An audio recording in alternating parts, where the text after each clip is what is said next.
Alright, my name is Dave Durfey. I'm 38 years young and I own Credo Skate and Snowboard Shop in Northampton, Mass.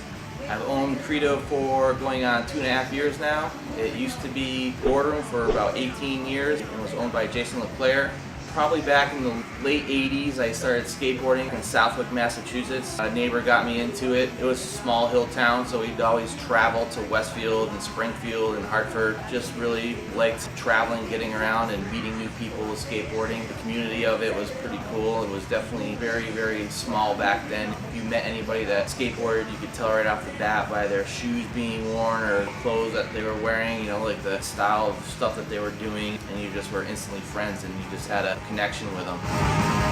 Back in the day, in the 90s, there was only a handful of shops in all of New England. You traveled to each one and met tons of people. It was how I really got into it. I worked at a few other shops, that Theory, Fat Track, just really liked being a part of it. I always wanted to do my own thing. For a while I was working for Vans, being on the road as a visual merchandiser, and it allowed me to see other shops all over New England, and it really got me wanting to do my own thing. When I found out that Boardroom was going to be closing its doors, I jumped at the chance to not only do my own thing, but keep another shop that was around for almost 2 decades alive. We've been doing pretty well, and I've been really happy with how things have been going. We've definitely seen a lot of Zoomies and CCSs and PacSuns, and it just hurts the scene as a whole. Kids don't support the shops, and then the shops aren't able to do everything that they should be able to do to support the community. You know, that's one of the things I love to do, is I love to be a part of what's going on with the kids in the area. Music to art to demos, that all comes out of our pocket to some degree, and it makes it harder and harder when every little shop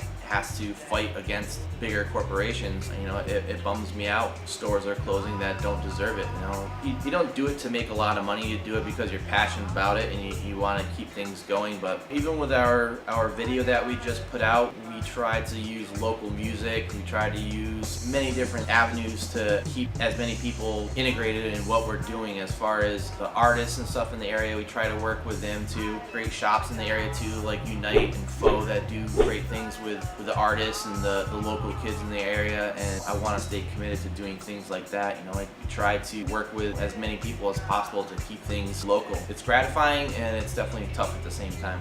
When I started out, counted on Bill Colburn to help out a lot. Kevin Moore, you know, in the beginning definitely helped out a bunch. Roy Syriac stepped up a bunch. You know, all the other guys from Alex Maldonado to Devin Colon to Nick Beanick, Matt Arnold, you know, tons of different people just jumped in to help out, and I can't thank my friends enough with everything that they've done. And I've been very, very blessed as far as support from family and friends. If it wasn't for my wife, you know, none of this would have happened. So I've been very, very supported through all of it, and very, very lucky as far as the way things have come together, and continually surprised when people, you know, continue to step up and help out. Thanks, b0bawesome.